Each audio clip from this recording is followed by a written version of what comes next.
Welcome to this explainer. Today, we're going to decode exactly how the world's most carbon-intensive industry actually tracks its climate impact using SASB accounting standards. If you've ever wondered how major power companies quantify their environmental footprint for investors and regulators, well, you're definitely in the right place. We're going to break down the key quantitative metrics used for tracking gross global Scope 1 greenhouse gas emissions, as well as the emissions tied directly to retail power deliveries.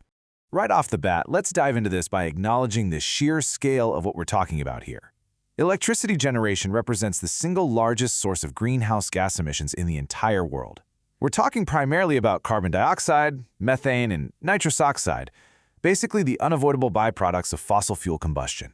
Now, what's really interesting is that the actual transmission and distribution of that power, that produces almost negligible emissions. It's the generation itself that is the undisputed heavyweight here. So getting this accounting right isn't just a nice-to-have, it's absolutely critical for the future of our climate and the global economy.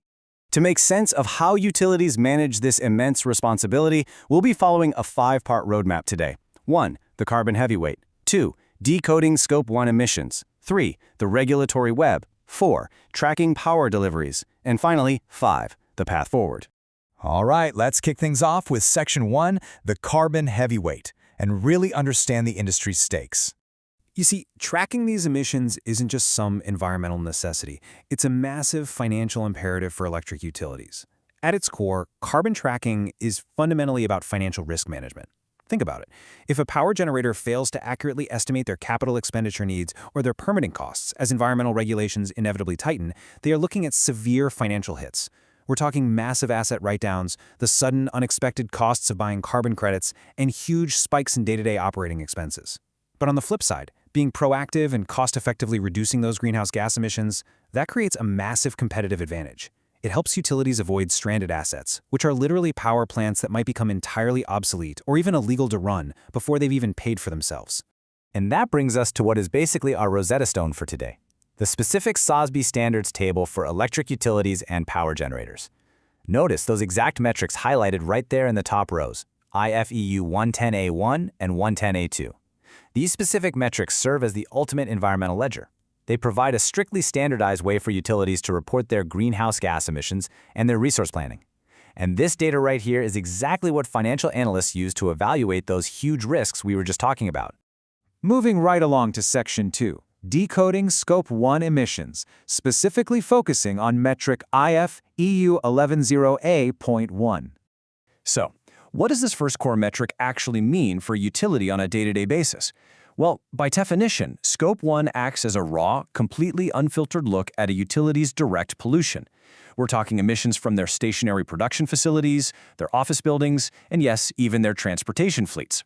And the absolute keyword to remember here is gross. They have to measure the greenhouse gases emitted into the atmosphere before any carbon offsets, credits, or other fancy compensation mechanisms are applied. We are looking at the raw, unadjusted output straight out of the smokestacks. Now, you might assume they're just tracking carbon dioxide, right? Actually, no. The standard requires utilities to measure all 7 of the specific greenhouse gases covered under the Kyoto Protocol.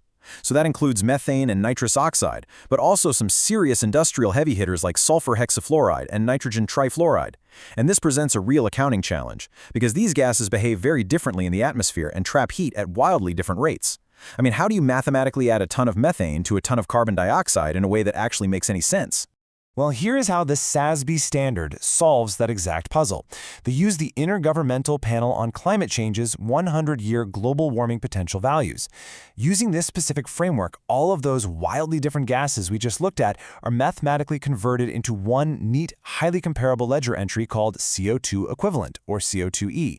So whether a plant is leaking methane from a valve or blowing CO2 from a stack, it all gets neatly consolidated into a single, understandable metric that's measured in metric tons.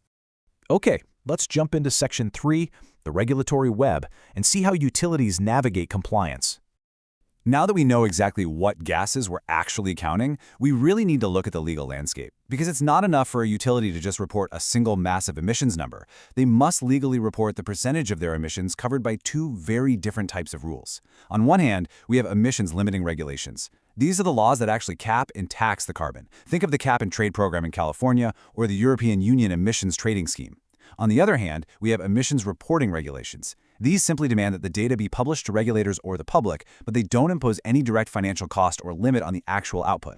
By forcing utilities to break down their emissions into these very specific regulatory buckets, investors gain an immense amount of clarity. Let's look at this hypothetical breakdown as an example.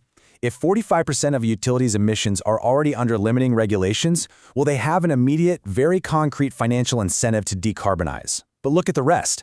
If a large portion is completely unregulated or only requires basic reporting, investors can easily gauge the risk of future financial shocks when new carbon taxes or cap-and-trade programs are inevitably rolled out in those regions.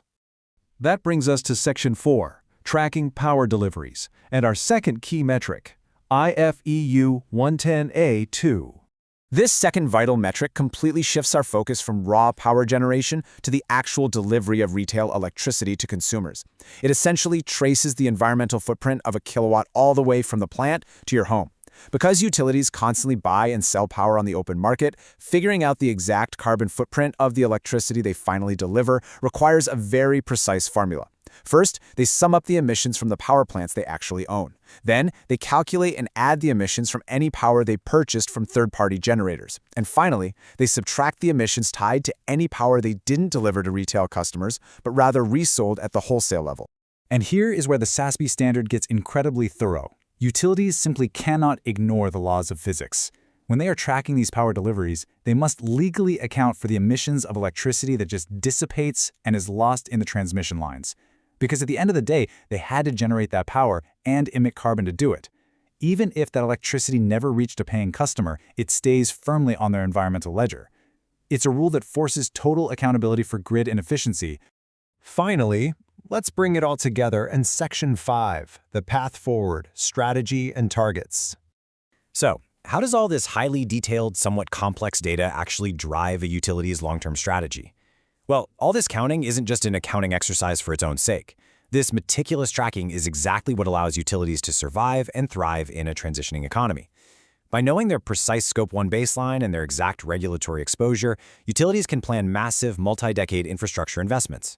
They can confidently set absolute or intensity-based emission reduction targets and fundamentally alter their business models. It highlights exactly where they need to invest in new technologies, like wind, solar, or battery storage, to completely avoid those unanticipated compliance costs that would eventually just trickle down to consumers anyway. Ultimately, what this explainer shows us is that the rigorous accounting tools for total climate transparency in the utility sector absolutely exist. We can measure every gas, we can track every kilowatt across the grid, and we can precisely calculate the financial exposure. Which leaves us with one pretty profound final thought to take away today. Now that the industry has the exact, precise data to accurately count every single ounce of carbon, how quickly will they actually use this transparency to eliminate it? Thanks for joining me on this deep dive into the numbers shaping our energy future.